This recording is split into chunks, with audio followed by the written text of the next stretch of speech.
마가복음 1장 14절로 15절, 마태복음 4장 15절로 17절, 누가복음 4장 14절로 15절에 나오는 1차 갈릴리 전도 사역입니다. 말씀드린 바와 같이 공간 보면은 갈릴리 사역이 나오죠.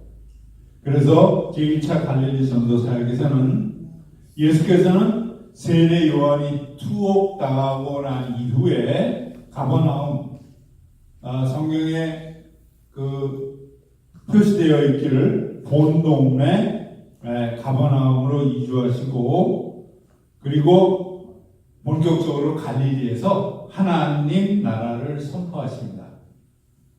이 순회 사역의 주제로 회개하라 천국이 가까웠느니라. 이게 이제 예수님께서 선포하신 말씀의 주제되는 말씀이죠. 회개하라 천국이 가까웠느니라.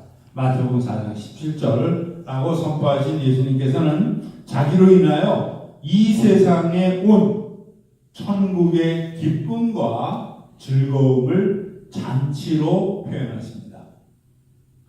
그래서 예수님께서 이 잔치로를 설명하시고 잔치를 말하시니까 유대인들과 바리새인들 또 사두개인들 이런 사람들이 먹기만을 즐기는 자 이런 그런 식의 표현을 하죠. 예. 그래서 예수님께서는 병드는 사람들을 온전케 하시고 즉 고쳐주시고 이 세상에 하나님 나라가 임했음을 알려주며 가르치며 전도여행을 통하여 하나님 나라에는 병들고 고난받음이 없고 기쁨의 잔치가 배설되는 즉 구원을 전파하시는 것을 보여주신 것입니다. 첫째, 고쳐주시고, 둘째, 가르치시며, 그 다음에 셋째, 구원을 전파하시는 것이 예수님의 사역을 아주 간단하게 표현한 말이 되겠죠. 이어서 베드로의 장거를 고치시고 문둥병자를 고치시며 가버나움으로 돌아오셔서 중풍병자를 고치십니다. 세례 마태가 부름을 받아 제자가 되고 마태의 집에서 죄인들과 식사하심으로 유대인들의 금식 논쟁이 일어나게 됩니다. 하지만 가르치시며 전파하시며 고치시는 예수님의 하나님 나라의 사역이 널리 퍼져나가게 되죠. 그리고 갈릴리 1차 사역 끝부분에 주님께서는 12 제자를 세우십니다.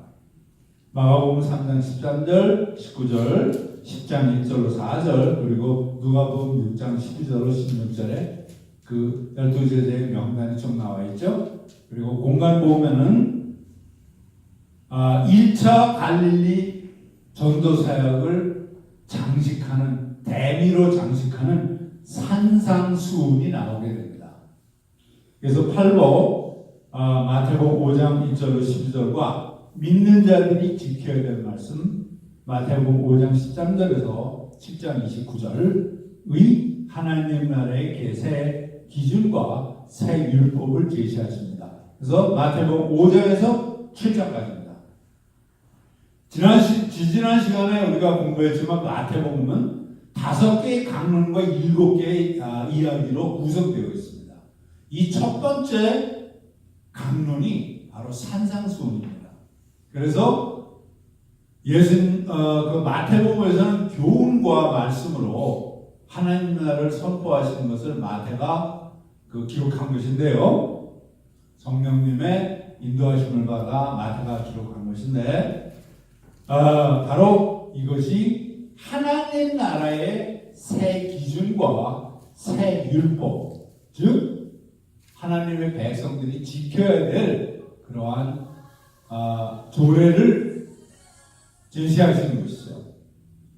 그러면은 산상수훈에 들어가겠습니다. 마태복음 5장 1절로 12절 8로 서로 다른 모습으로 나타나는 완전히 다른 하나하나의 복이며 세상의 복이고 산상수훈은 구원받은 백성들이 어떻게 살아야 하는가 하는 교훈이며 이것은 구약의 어떤 성경책에 이러한 것이 기술되어 있을까요? 예, 그 잠언입니다. 잠언. 어떻게 살아야 될까? 어떻게 살아야 될까 하는 그런 교훈을 기술했으며 하나님께서는 그의 백성을 복 주시기 위하여 언약으로 주신 구약의 10계명과 같은 것입니다. 하나님께서 구약을 유대인들에게 주신 이유가 뭐라고요? 하나님께서는 하나님의 언약으로 하나님의 백성을 만드셔서 복을 주시기 위한 겁니다. 그럼 예수님께서는 새 언약으로 이 땅에 오셔서 새 언약을 선포하시는데 그것이 이 세상 사람들의 믿는 자들에 대한 바로 구원을 선포하시는 것으로 이것이 산상수훈이 바로 그것인데 산상수훈이 신약의 새 계명, 새 10계명과 같다는 얘기입니다. 모든 법의 뿌리는 위로부터는 하나님을 사랑하고 그래서 10계명에서 첫 번째부터 제4계명까지죠. 옆으로는 이웃을 사랑하는 5계명에서 10계명까지를 말하고 이 산상수훈은 구약으로 연결되며 자 구약에서부터 하나님을 사랑하고 이웃을 사랑하는 말씀이 나오죠. 신명기 6장 5절 그리고 레위기 19장 18절 기록해 놓으셨다가 꼭 찾아보시기 바랍니다. 예수님께서는 율법, 구약을 완성하러 오셨습니다. 그 다음에 둘째가 믿는 자들이 지켜야 될 말씀을 나열하고 설명하셨습니다. 마태복음 5장 13절로 10장 29절 소금, 등경 등을 예를 들어서 믿는 자들이 삶이 어떠해야 되는가를 설명하시고 살인과 간음을 예로 하여 구약의 율법과 신약의 복음을 어떻게 한다고요? 대비하여 설명하십니다. 그리고 거짓 맹세, 복수하는 일, 원수에 대한 사랑, 구제, 그리고는 산상수훈의 가장 중간에 위치하는 기도, 주기도문을 말씀하십니다. 기도가, 즉 주기도문이 예수님께서 가르쳐 주신 기도가 산상수훈의 가장 중간에 위치합니다. 상당히 중요한 의미를 갖죠. 그리고 용서하라, 금식하는 자세, 보물을 쌓아둘 곳. 하나님과 재물, 내 보물이 있는 그곳에는 내 마음도 있느니라. 전 시간에 제가 제 경험을 통해서 말씀드렸죠. 예. 그곳에는 내 마음도 있느니라. 근심하지 말라, 비판하지 말라. 그리고 은혜를 구하는 것과 좋은 문. 우리가 구원을 얻기 위해서는 어떤 길을 걸어야 됩니까? 예. 정말로 힘들고 어렵지만 고난의 길을 벗어나는 곳에 바로 우리가 바라는 구원이 있습니다. 구원은 절대로 편한 자세에서는 얻어지지 않습니다. 말씀을 보고 공부하는 것도 힘든 일이고 또 자신을 채찍질할 중세에 그런 일들이 많았지만 그거를 갖다 예수님께서 그렇게 요구하시는 것은 아니지만 자신을 힘들게 하는 것. 자신을 힘들게 하는 것은 구원의 도구, 구원의 어떤 그 자세, 구원의 전 조건이 될 수는 없죠. 마틴 루터가 그 종교 개혁을 하기 전에 자신을 몹시 학대하는 수도사였습니다. 근데 거기에서 구원을 발견하지 못했어요. 그래서 스칼라자를 올라가다가 그 로마의 스칼라자로 올라가다가 들려오는 말씀에 의해서 구원을 받았다 그러는데 그냥 속설이고 그 마틴 루터가 로마서의 말씀을 가지고 회심하게 됐다 그러죠. 네. 그래서 이렇게 그 구원에 대한 교훈을 설명하시고 그들의 열매로 그들을 알리라는 신앙과 행위에 대한 말씀으로 산상수훈을 마무리하십니다.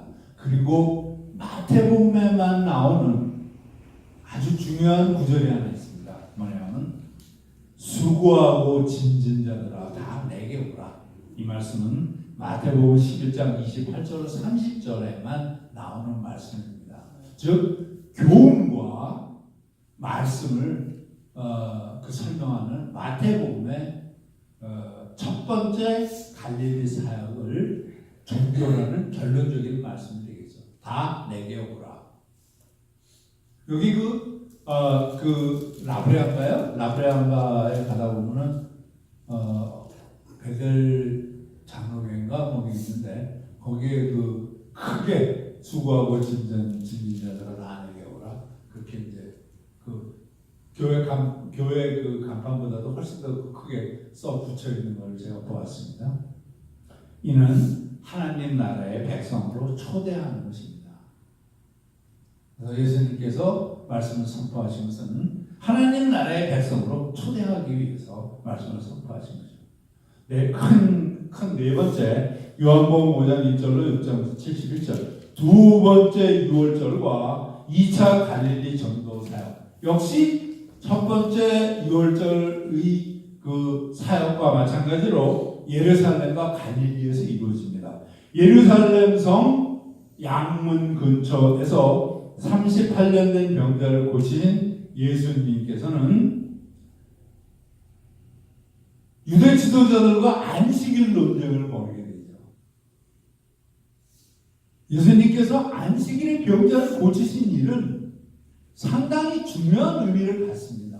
첫째는 온전케 하는 거고 하나님의 백성으로 온전케 되는 것이 우리가 안식일에 우리가 주님의 날에 우리는 주님의 날이지만 저들에게는 안식일에 예배를 드리는 것은 바로 제사를 드림으로 우리가 완전케 되는 것을 의미하는 거죠.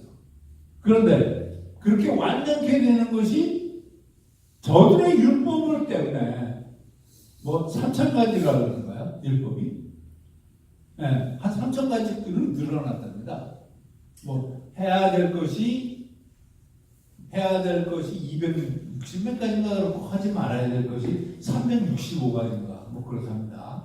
그래서 600 얼마인데 그것이 3,000가지 좀 늘어났대요. 그러한 하지 말아야 될 것을 갖다가 여러 가지로 자기네들이 만들어 놓고 성전에서 병 고치는 일을 가지고 예수님을 그때부터 의심하게 되고 그리고 예수님을 그것으로 그러한 일련의 사건들로 인해서 예수님을 십자가에 못 박히게 되는 첫 번째가 안식일 논쟁이 되겠습니다. 예, 안식일 논쟁을 벌이고 그리고 예수님께서는 두 번째 갈릴리 순회 사역을 시작하십니다. 그리고 예수님의 정체성에 대한 논란이 일어나는데, 그러니까 안식일에 회당에서 병든 자를 고치시니까 예수님이 누구냐? 그런 거에 대한 논쟁이 안 일어나겠습니까? 그래서 논쟁이 일어나게 되고, 그래서 예수님의 정체성을 이제 계속해서 밝혀나가는 것이 바로 요한복음의 생명의 중생, 그 다음에 생명의 물, 생명의 떡, 그리고 생명의 부활, 죽음과 부활에 대해서 일련적으로 예수님의 정체성을 설명하고 있는 거죠. 그리고 예수님께서는 아들의 권위로서 나는 부활이요 생명이니 하는 아주 중요한 말씀을 하시고 예수님의 신성을 강조하시는 것이 되죠. 예수님의 신성과 인성을 한 단락으로 표시하게 된 것이 바로 그 갈릴리 바다에서 예수님께서 고물을 베고 배에 고물을 베고 주무시는 사건 아시죠? 그래서 예수님께서 배에 고물을 베고 주무시는 것은 예수님의 바로 인성을 나타내는 거잖아요. 피곤해서 주무시잖아요. 근데 곧 바로 이제 제자들이 예수님께서 풍랑이 심해지니까 예수님께 그 읍소를 합니다. 그랬더니 예수님께서 바로 풍랑을 잔잔케 하시잖아요. 풍랑을 잔잔케 하시는 것은 그건 신성으로밖에 될 수가 없죠. 사람이 그 거센 파도를 갖다가 잠재우는 거는 사람이 할 수 있는 일은 아니지 않습니까? 그래서 그 단락이 바로 신성과 인성을 같이 잘 표현하고 있는 그러한 그 단락이 되겠습니다.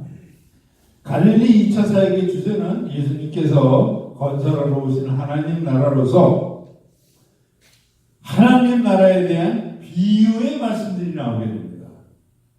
이 비유의 말씀으로 하나님 나라를 설명하시고 특히 예수께서는 하나님 나라를 이미 도래한 천국과 앞으로 완성될 천국의 이중적 구조로 설명하십니다. 특별히 이 이중적 구조로 설명하신 것은 요한복음에서 아까도 전에도 말씀드렸지만 이중적 사고 구조를 가진 헬라인들에게 복음을 전파하기 위해서 이중적 구조로 설명한 것을 예수님의 설명하신 것을 그러한 것을 인용한 거죠. 그래서 이것을 영어로 already and not yet, already not yet 이렇게 설명하고 있습니다. 자, 그것은 비유의 말씀에서 마태복음 13장과 마가복음 4장 하나님의 임재가 있는 하나님 나라 천국에 대한 비유의 말씀들을 보겠습니다. 마태복음 13장의 천국에 대한 비유의 말씀 7가지에 첫째는 씨 뿌리는 자의 비유.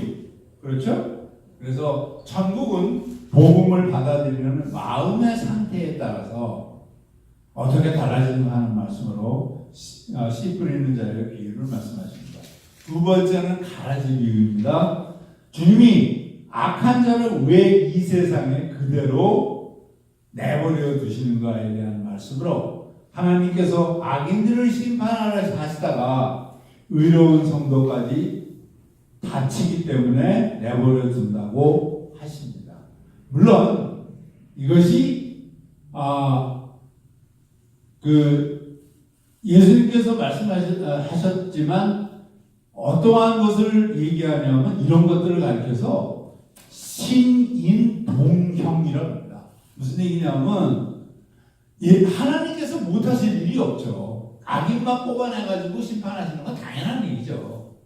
근데 이러한 고러한 것을 갖다가 정확하게 설명하기 위해서 오히려 하나님을 인간의 어떠한 사고로서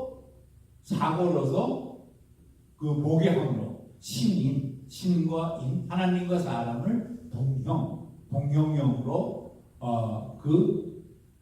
하고 이 말씀을 선포하시게 되는 거죠. 이게 상당히 성경에 이런 말이 많이 나옵니다. 왜 하나님께서 이거를 못하셔? 이런 느낌들을 가지시는 구조들이 있는데 그렇지 않습니다. 이것은 우리들에게 말씀을 더 쉽게 선포하시기 위해서 하는 거지 절대 하나님께서 못하신다는 그런 얘기는 아닙니다.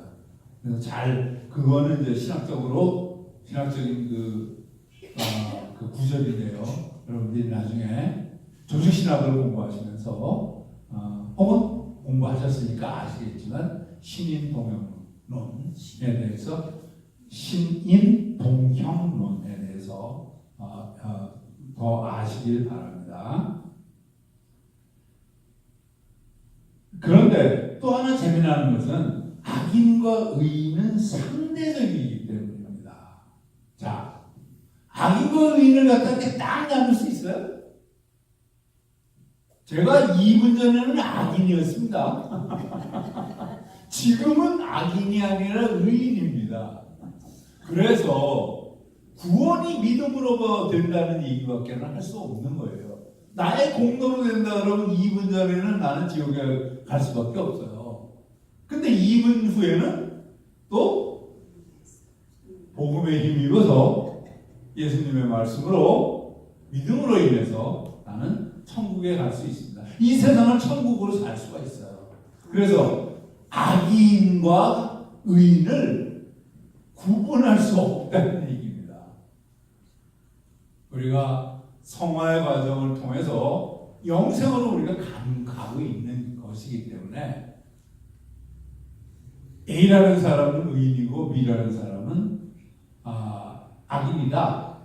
물론 겉으로 드러난 거 가지고 얘기할 수 있겠지만 그 A의 마음속에 어떠한 생각이 들었는지 우리는 모릅니다. 저도 제 자신을 놀랄 때가 많아요. 그 다음에 세 번째, 겨자씨의 비유. 네 번째, 누룩의 비유.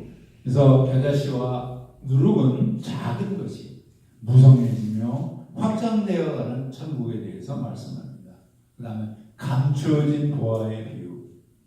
그다음에 여섯 번째, 좋은 진주의 비유. 땅에 감추어진, 밭에 감추어진 보화와 진주의 비유를 통해서 천국을 발견한 사람은 사도 바울이 고백한 것처럼 세상의 모든 즐거움과 명예를 배설물처럼 여기고 주밖에 없네 라고 고백하며 주님을 사랑하고 주님께 헌신된 삶을 살게 됩니다. 이거는 설교가 아니기 때문에 여러분들이 아멘을 안 하셔도 관계는 없지만 아멘 하시는 게 좋습니다. 아멘.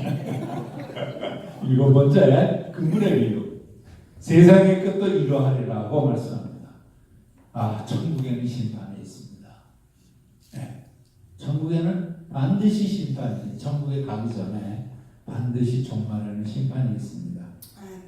마가복음 4장 하나님 나라의 부연된 비유 계속되는 것입니다. 마태복음 10장에서 마가복음 4장 21절 25절 등불은 등경 위에 숨은 것이 장차 드러나지 아니할 것이 없고 감추인 것이 장차 알려지고 나타나지 않을 것이 없다는 것입니다. 그러므로 믿는 자의 삶은 소금과 등경으로 비유했습니다. 마가복음 4장 26절로 29절 자라나는 씨의 비유. 하나님의 말씀은 하나님의 백성이라는 열매를 맺게 된다는 것입니다. 열매를 맺게 된다는 것입니다. 갈라디아서에 나오죠. 열매에 대해서, 성령의 열매에 대해서 갈라디아서 5장 절수는 기억이 안 나는데, 자, 그리고 마태복음 10장 5절에서 25절 제자도, 마태복음 13장 37절 38절, 누가복음 14장 25절에 35절에 두 번째 이후에 2차 전도 여행의 마지막 시기에 예수님께서는 하나님 나라의 백성이 되기 위해서는 참 제자가 되어야 하며 제자로서의 모습과 조건과 사명에 대해서 설명하십니다. 제자를 의미하는 헬라 단어 마테테스는 신약의 265번, 365에서 100번 빼면 되겠습니다. 265번 등장한다고 합니다. 제자 훈련은 그리스도께서 직접 명령하신 사역입니다. 이것은 단순히 가르치는 것이 아니고 성령님의 인도를 통한 성숙, 구원받은 사람다운 가치관의 실현, 하나님 나라를 위한 헌신이 병행되어야 합니다. 오늘 두 번째 시간에 말씀드린 마태복음 13장, 마가복음 4장의 이 말씀은 바로 마태복음에 나오는 세 번째 강론이고요. 그 다음에 마태복음 10장 5절로 25절의 제자론은 마태복음에 나오는 두 번째 강론입니다. 오히려 순서 바뀌었어요. 그거는 다른 성경책, 즉 마가복음 그리고 누가복음을 갖다가 같이 연구하다 보니까 두 번째 강론과 세 번째 강론이 순서가 바뀌었지만 큰 의미는 없습니다. 그래서 마태복음 10장 5절로 25절의 제자도를 끝으로 두 번째 6월절에 막이 내립니다. 그래서 오늘의 강의는 여기까지가 되겠습니다. 감사합니다.